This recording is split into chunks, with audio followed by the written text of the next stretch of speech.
He had no idea who I was. He had no idea that with one phone call, I could pull the foundation out from under his perfectly polished world. No idea that the simple tradesman he looked down on that evening controlled the very projects that kept his law firm's lights on. But I let him talk. I let him condescend.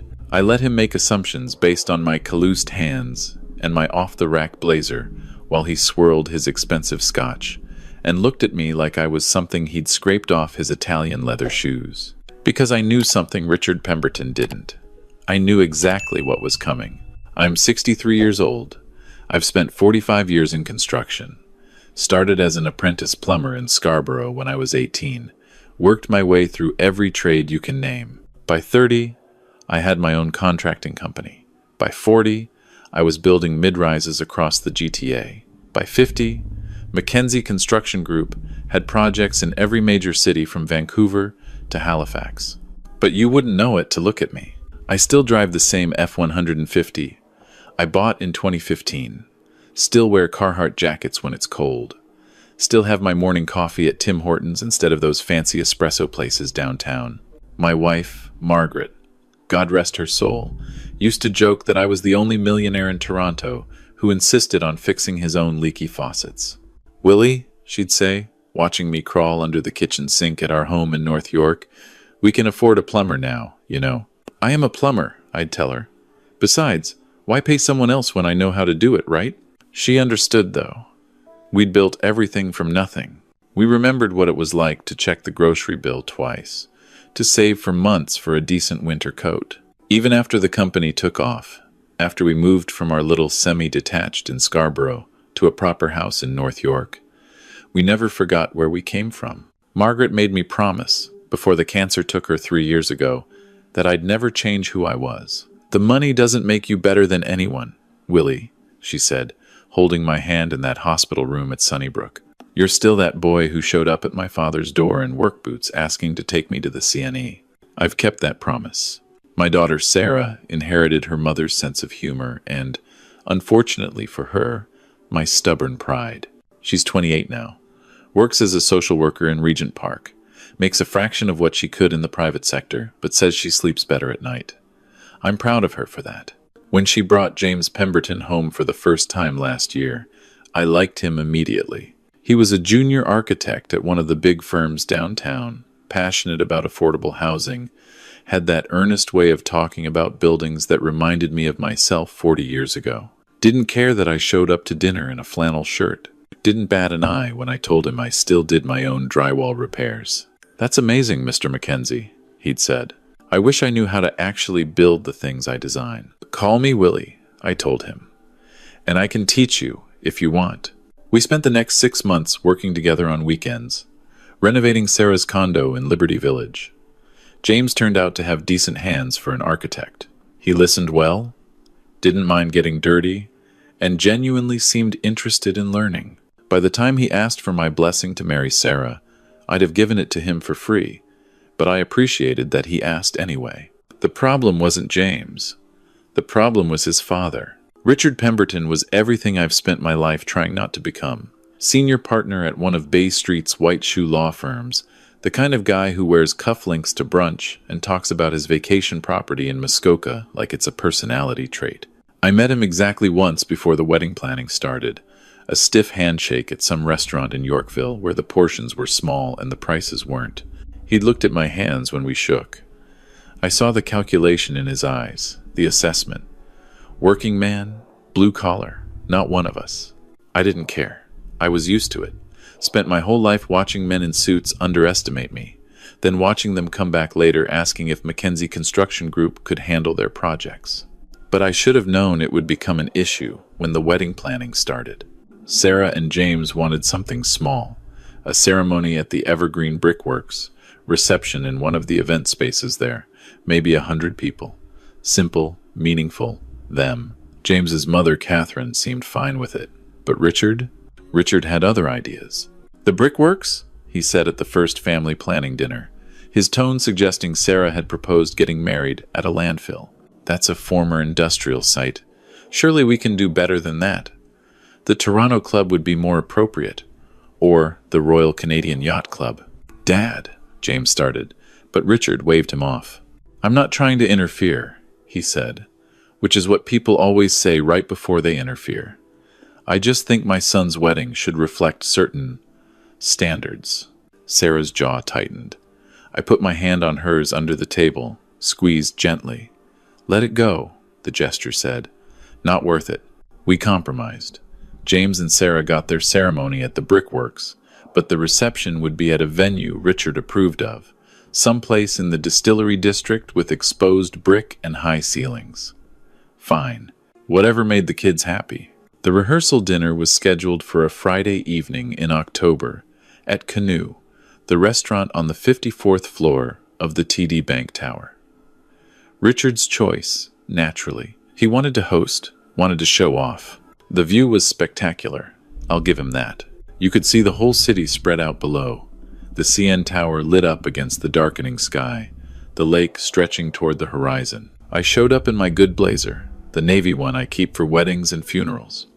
Clean jeans, a pressed white shirt, my grandfather's old watch. Sarah kissed my cheek when I arrived. "You look handsome, Dad," she said. "Your mother picked out this jacket," I told her. "Said every man needs one good blazer." Richard was already there, holding court with what I assumed were some of James's relatives from his mother's side. He had that posture men like him always have, that casual authority that comes from never having been told no by anyone who mattered. His suit probably cost more than my truck payment. He saw me, and something flickered across his face. Not quite disdain, more like disappointment that I was exactly what he'd expected. "William," he said, extending his hand. "Glad you could make it." "Wouldn't miss it," I said. Catherine, James's mother, was warmer. "Willie, it's so good to see you. Can I get you a drink?" Richard's ordered some special scotch for the evening. "Beer's fine for me," I said. "Whatever they have on tap." I saw Richard's mouth twitch. Catherine pretended not to notice. The dinner started well enough. Good food, good wine, people making toasts. James's college friends told embarrassing stories. Sarah's best friend from social work school made everyone cry with a speech about how Sarah and James were going to change the world one building at a time. Then Richard stood up. "I want to say a few words about my son," he started. Standard father of the groom stuff. James was brilliant. James was accomplished. James was making the family proud. All true. I smiled and nodded. But then his tone shifted. "When James first told me about Sarah," Richard said, swirling his scotch, "I'll admit I had concerns. Not about Sarah herself, of course. She's clearly a lovely young woman, passionate, dedicated to her work. I felt Sarah tense beside me. But I worried about compatibility. James comes from a certain world, you understand. A world of professional excellence, of standards, of expectations. I wanted to make sure he wasn't. Settling." The table went quiet. James's face had gone red. "Dad," he started. "Let me finish, son," Richard said, holding up a hand.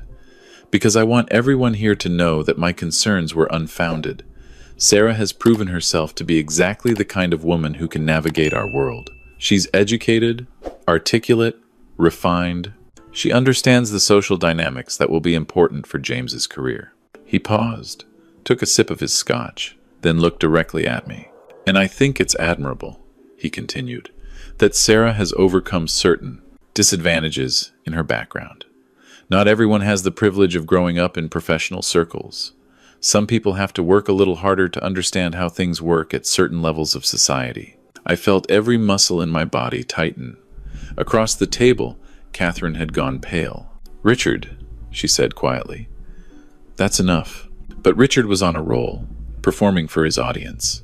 "I'm simply saying," he said, "that it speaks well of Sarah's character that she's managed to educate herself out of a more modest background. It can't have been easy, growing up with a father in the trades." He said trades the way you might say sewage management. "But she's clearly risen above it." Sarah's hand found mine under the table. Her grip was tight enough to hurt. "Mr. Pemberton," she said, her voice shaking slightly. "My father is—" "Sarah," I said quietly. "It's all right." I looked at Richard. He was smiling, that self-satisfied smile of a man who thinks he's being magnanimous, who thinks he's complimenting us by suggesting my daughter had to overcome the handicap of having me as a father. You're right, I said evenly. It is a different world, your world and mine. Richard nodded, pleased that I was agreeing with him. Exactly, and I think it's wonderful that these young people are bridging that gap. Love conquers all, as they say. He raised his glass. To James and Sarah. People echoed the toast, but the mood had soured. I saw some of Sarah's friends exchange looks. James looked like he wanted to crawl under the table. The dinner continued, but the ease was gone. Sarah barely touched her food. James kept shooting apologetic looks at both of us. I ate my halibut and made small talk with Catherine about the weather. The Leafs' chances this season. Anything to avoid the elephant in the room. After dinner, there was a cocktail hour. People mingled, made small talk, admired the view. I found a quiet corner near the windows, looking out at the city. My city. The city I'd helped build. Literally. I could see 3 of my projects from where I stood. Richard found me there.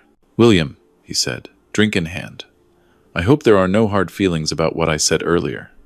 I meant it as a compliment, truly. I'm sure you did, I said. It's just important that we're all realistic about these things, he continued. James's career is going to take him places. Big places. He'll need a wife who can handle that world. Charity galas, client dinners, that sort of thing. I'm simply glad Sarah seems up to the challenge. She's more than up to it, I said. Of course, Richard said. And please understand, I have nothing but respect for what you do. The trades are important. Someone has to do that work. We can't all be professionals. I took a sip of my beer. True enough. I mean, where would we be without plumbers, right? He laughed. Can't negotiate a merger when the pipes are leaking. No, I agreed. You can't. He leaned in slightly, lowered his voice like we were sharing a confidence. Between you and me, William, I'm relieved this is working out. I was worried James might do something impulsive. You know how young people are. But Sarah's got a good head on her shoulders.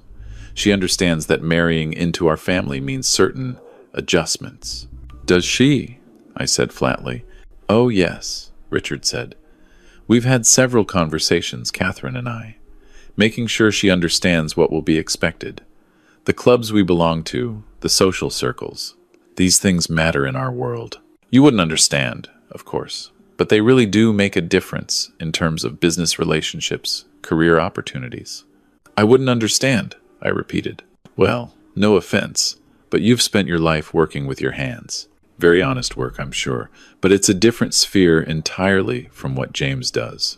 Architecture, law, finance, these professions require a certain level of social fluency. It's not just about what you know, it's about who you know. The right schools, the right connections. Connections, I said. Exactly. Richard seemed pleased that I was following along. Like our firm, for instance, Pemberton and Associates. We represent some of the biggest developers in the city, billion-dollar projects, the kind of thing you probably can't even imagine the scope of. I could have laughed. Instead, I just nodded. In fact, Richard continued, warming to his subject, we're in final negotiations right now on representation for a massive mixed-use development in the Portlands. 14 towers, commercial and residential. It's going to transform the entire waterfront. The client is this big construction conglomerate. Very hush-hush, very high level. We're talking hundreds of millions in legal fees alone. Sounds impressive? I said. It is, Richard said. This is the kind of client that can make or break a firm's year. That's why I push James so hard, you understand. He needs to understand these stakes, needs to be comfortable in rooms where decisions like this get made. It's a far cry from, he gestured vaguely, from fixing leaky faucets. Something in me went very cold and very calm. Richard, I said quietly, can I give you some advice? He looked surprised but pleased. Of course. In my experience, I said, the most dangerous thing a man can do is assume he knows everything about the people around him. He frowned, not quite following. What I mean is, I continued, sometimes the guy in the Carhartt jacket knows more than you think. Sometimes the person you're dismissing has more power than you realize. Sometimes you find out too late that you should have asked a few more questions before you ran your mouth. Richard's smile had frozen on his face. I'm not sure I understand what you're implying. I'm not implying anything, I said. I'm just sharing some wisdom I've picked up over 45 years in business. You never know when that plumber you're looking down on might turn out to be something more. Well, Richard said stiffly, I appreciate the folksy wisdom, but I think I know how to assess people, William. It's part of what I do for a living. I'm sure it is, I said. Enjoy your evening, Richard. I found Sarah near the bar, talking with James. They both looked miserable. Dad, Sarah said when she saw me. I'm so sorry. James tried to... It's not James's fault, I said. And it's not yours. Some people are just like that. I wanted to tell him, Sarah said, about Mackenzie Construction Group, about what you actually do. But you always said, I know what I said, I told her. And I meant it. The money doesn't matter. What matters is how people treat each other. Now, I know exactly who Richard Pemberton is. I looked at James. The question is, are you your father's son? No, sir, James said immediately. I'm not. I don't think like he does. I never have. I know, I said. That's why I said yes when you asked to marry my daughter. I hugged Sarah, shook James's hand, and left the restaurant. I had a phone call to make. The next morning, I was up at 5 like always. Made my coffee, sat at my kitchen table with my laptop and my phone. I'd been thinking about Richard's words all night, about his condescension, his assumptions, his absolute certainty that he understood the world and I didn't. But mostly, I'd been thinking about that development project he'd mentioned, the Portlands. 14 towers, hundreds of millions in legal fees. I opened my laptop and pulled up the project files. Mackenzie Construction Group was the general contractor. We'd won the bid 8 months ago, started preliminary work in September. It was going to be our biggest project yet, the kind of thing that would define the company's next decade. And Pemberton and Associates was angling to be the legal representation. I made a call to my operations director, Tom Chen. He'd been with me for 20 years, knew every aspect of our business. Tom, I said when he picked up, that law firm we were considering for the Portlands project, Pemberton and Associates. Yeah, Tom said. They've been courting us pretty hard. Senior partner keeps inviting you to lunch, right? Right, I said. I need you to take them out of consideration. There was a pause. Can I ask why? Personal reasons? I said. Find me alternatives. I want at least 3 other firms on my desk by Monday. You got it, boss, Tom said. Everything okay? It will be, I said. I spent the rest of the weekend helping James with a woodworking project in my garage. We were building a bookshelf for their apartment, something Sarah had been wanting. James worked quietly, carefully, measuring twice before every cut the way I'd taught him. Mr. Mackenzie, he said finally, sanding down a piece of oak. Willie, I need to apologize again for my father. You don't need to apologize for him, I said. You're not responsible for how he acts. I know, but... James set down his sandpaper. He's always been like this. Growing up, he'd make these comments about people. Service workers, tradespeople, anyone he considered beneath him. My mom tries to moderate it, but he doesn't really listen to her. I think he genuinely believes he's better than most people. What do you believe? I asked. James looked at me directly. I believe my dad is successful but deeply insecure. I believe he judges people by all the wrong metrics. And I believe I've spent my whole life trying not to become him. That's a good answer, I said. Sarah told me, James said quietly, about Mackenzie Construction Group. About what you actually do. Why didn't you tell my father? Because it doesn't matter, I said. If Richard Pemberton can only respect me because I have money and power, then his respect isn't worth having. I wanted to see who he really was. Now I know. He's going to find out eventually, James said. About you, about the company.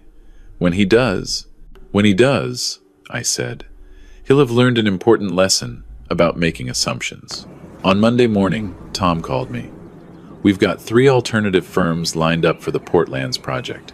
I'm setting up presentations for next week. Also, I thought you should know Pemberton got wind that they're out of consideration. Richard Pemberton himself called me this morning, asking what happened. What did you tell him? I told him we decided to go in a different direction. He pushed pretty hard, wanted to know if there was something specific, if they'd done something wrong. I just kept it vague.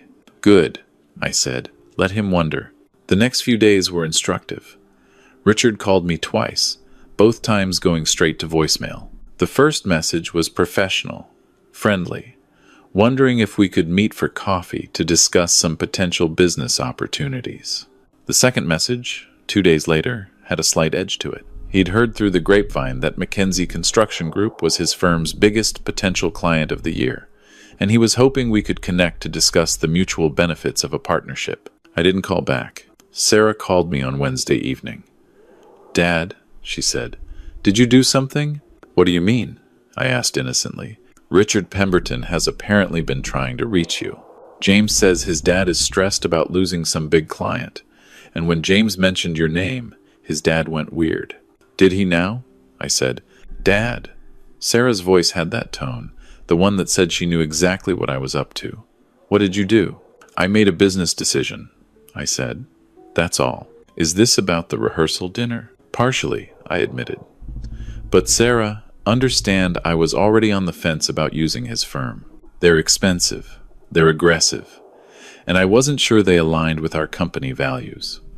Richard's behavior just confirmed what I was already thinking." "He doesn't know who you are, does he?" Sarah said. "He still thinks you're just a tradesman." "As far as I know," I said. She was quiet for a moment. Then she laughed. "Oh my God, this is going to kill him when he finds out." "That's not why I'm doing it," I said. "I know," Sarah said, "but I'm still going to enjoy watching it happen." The truth came out 3 days before the wedding. James and Sarah were having dinner with his parents, finalizing some last-minute details. I wasn't there, but Sarah told me about it afterward. Richard had been on edge all evening, apparently, kept checking his phone, seemed distracted. Finally, Catherine asked him what was wrong. "Work situation," he said tersely. "We're losing a major client, a very major client. It doesn't make sense. We were this close to signing the representation agreement, and then suddenly they went cold. Won't return calls, won't meet, nothing." "What client?" James asked. "Mackenzie Construction Group," Richard said. "Biggest general contractor in the GTA. They're doing that massive Portlands development. Would have been the largest contract in our firm's history." Sarah, to her credit, kept her face neutral. "What happened?" "I don't know," Richard said, frustrated. "Tom Chen, their operations director, won't give me a straight answer. Just says they decided to go in a different direction. It doesn't make any sense. We had the inside track. I'd been networking, building relationships, doing everything right." "Have you tried talking to the owner?" Catherine asked. "That's the problem," Richard said. "The owner is notoriously private, doesn't do public appearances, doesn't show up at industry events. I've been trying to get a meeting with him for months, but he's impossible to pin down. Fellow named William Mackenzie." The table went silent. "What did you say?" James asked slowly. "William Mackenzie," Richard repeated. "He started the company back in the 80s, built it from nothing. Very successful, very private. Old school type, apparently. Someone told me he still dresses like a construction worker, even though he's worth hundreds of millions." Sarah made a small noise that might have been a cough or might have been suppressed laughter. "Dad," James said carefully. "What's Willie's last name?" "Sarah's dad?" "Mackenzie," Sarah said. "William Mackenzie." The color drained from Richard's face. "No," he said. "No, that's impossible. Your father is a plumber. He works with his hands. He shops at Tim Hortons. He drives a pickup truck." "He is a plumber," Sarah said. "He's also the founder and CEO of Mackenzie Construction Group. He started as an apprentice plumber, worked his way up through every trade, and built one of the largest construction companies in Canada. He still dresses like a construction worker because that's who he is. He still drives a pickup truck because he likes it. And he still fixes his own leaky faucets, because why pay someone else when you know how to do it, right?" Richard's mouth opened and closed several times without sound coming out. "You're telling me," he finally managed, That the man I've been trying to get a meeting with for 8 months is the same man at the rehearsal dinner, I said. You said a lot of things, James said quietly. About people in the trades, about Sarah's background, about how we come from different worlds. Oh my God, Richard said. The Portlands project. He pulled the contract because of me. I imagine so, Sarah said. Dad tends not to do business with people who disrespect him or his family. Richard stood up abruptly, nearly knocking over his wine glass. I need to call him. I need to apologize. I need to... Richard, Catherine said firmly, sit down. He sat. You need to think very carefully, she continued, about your next move. If you call Willie now, groveling because you've realized he has money and power, what does that say about you? That you only respect people who can do something for you? But your son is marrying his daughter in 3 days, Catherine said, and you've insulted that man in front of his family based entirely on the assumption that he was beneath you. If you try to apologize now, it will be transparently obvious that you're only doing it because you've learned who he really is. Richard buried his face in his hands. I've ruined everything, he said. The wedding, the business relationship, everything. Maybe you should have thought of that, James said, with more steel in his voice than I'd ever heard from him, before you spent years looking down on people for a living. I got the full story from Sarah that night over the phone. She was laughing so hard she could barely talk. Dad, she said, I wish you could have seen his face. He looked like he was going to throw up. I take no pleasure in his embarrassment, I said, though I was smiling. Liar, she said. You absolutely do. And honestly, he deserves it. Do you know how many times growing up I had to listen to him make snide comments about the help or those people? James has been fighting against that his whole life. James is a good man, I said. He is, she agreed. Nothing like his father. But, Dad, what are you going to do? Are you really going to tank their firm over this? I'm not tanking anything, I said. I'm simply choosing not to work with them. There are plenty of other law firms in Toronto. Good ones. Run by people who know how to treat everyone with respect, regardless of their tax bracket. He's going to try to apologize to you, Sarah warned. Before the wedding, he's probably already planning some grand gesture. Let him try, I said. Richard called me the next morning. I let it go to voicemail. He called again that afternoon, again at 7 p.m., again at 9. I didn't pick up. His voicemails progressed from professional to desperate. The first was a careful request to meet for coffee to discuss business. The second acknowledged that there had been a misunderstanding at the rehearsal dinner. The third was a rambling apology about how he'd been under stress, hadn't meant to offend, hoped we could move past this. The fourth voicemail was the most honest. Mr. Mackenzie, he said, and I could hear the defeat in his voice. Willie, I know why you're not calling me back. I know what I said, and I know how it sounded. I also know that calling you now, after I've learned who you are, looks terrible. Like I only care because you have power. And maybe that's true. Maybe that says something very unflattering about me. He paused. I could hear him breathing. The truth is, I've spent my whole life believing that success means separation, that becoming successful means rising above certain types of people. And I've passed that belief on to my son, or tried to. Thank God he was smart enough not to listen. Because he's marrying your daughter, and she's twice the person I am, and I nearly destroyed that with my arrogance. Another pause. I'm not calling about the business, he said finally. I know that ship has sailed. I'm calling because my son is marrying your daughter in 2 days, and I don't want my stupidity to cast a shadow over their happiness. So I'm asking, not as a lawyer or a businessman, but as a father, can we talk? Please? I called him back an hour later. Richard, I said when he picked up. Willie, he said. Thank you for calling me back. I'm only calling, I said, because Sarah asked me to. She doesn't want tension at her wedding, so I'm willing to be civil. For her sake, I understand, he said, and I'm grateful. But I need you to know I am genuinely sorry, not because you're who you are, but because of what I said, how I said it, the assumptions I made. You assumed I was beneath you, I said bluntly. Yes, he admitted. I did. I assumed that because you work with your hands, because you dress simply, because you're not flashy, that you were somehow less than me.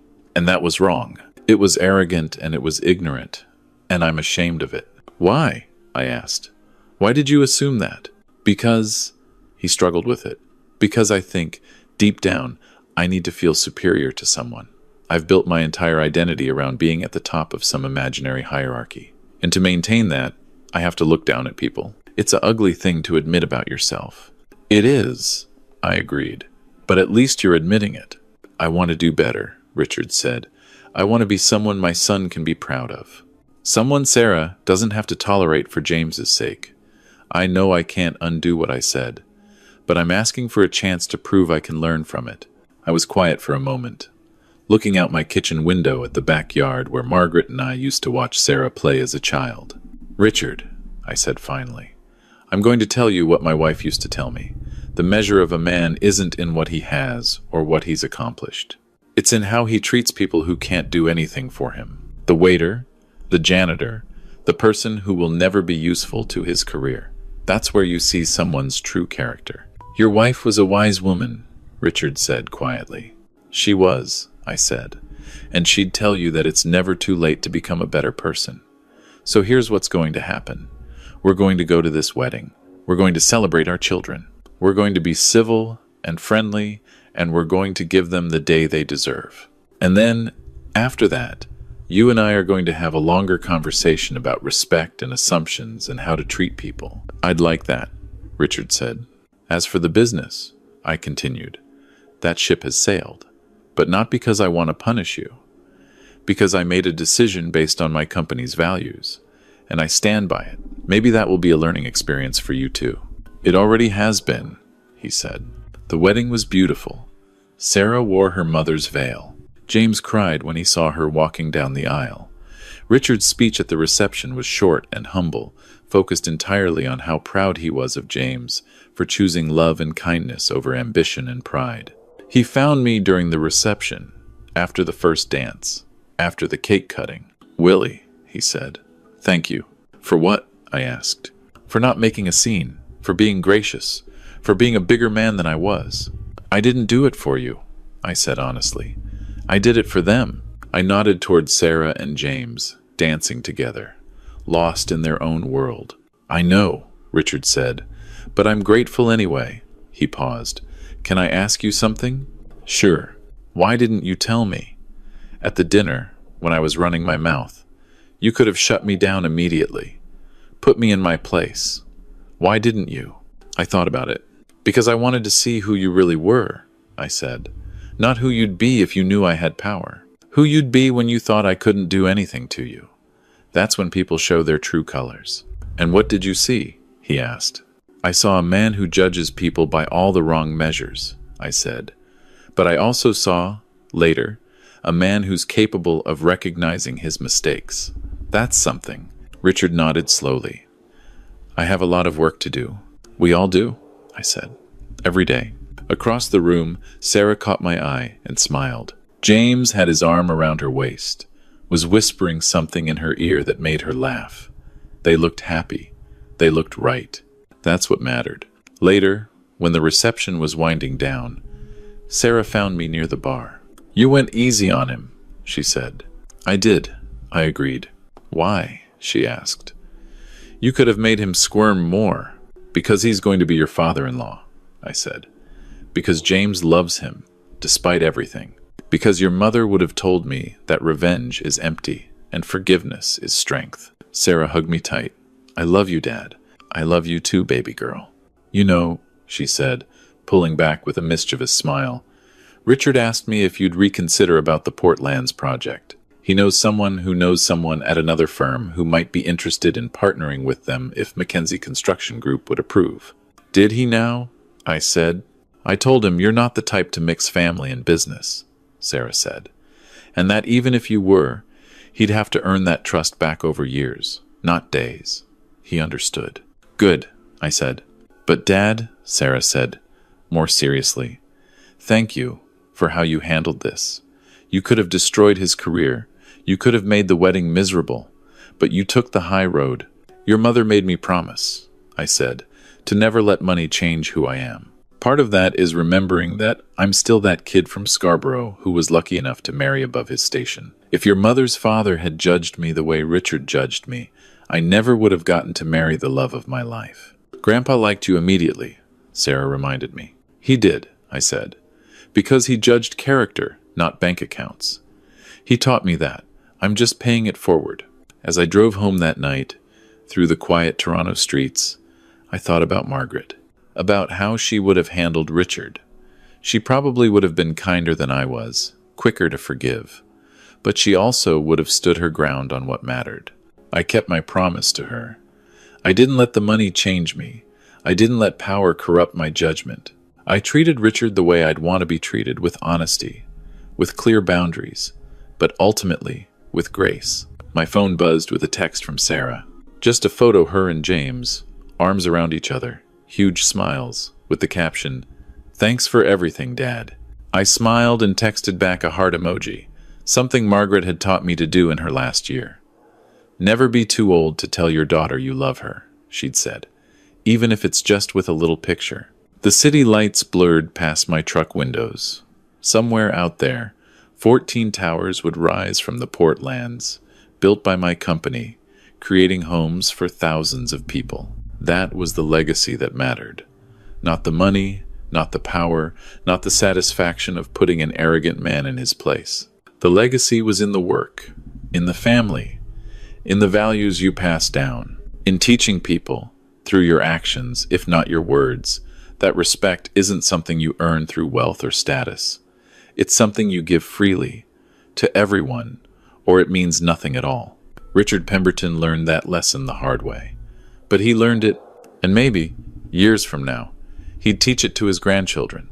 Maybe they'd be better for it. That's how the world changes, one humbled heart at a time. I pulled into my driveway, sat in the truck for a moment looking at the house.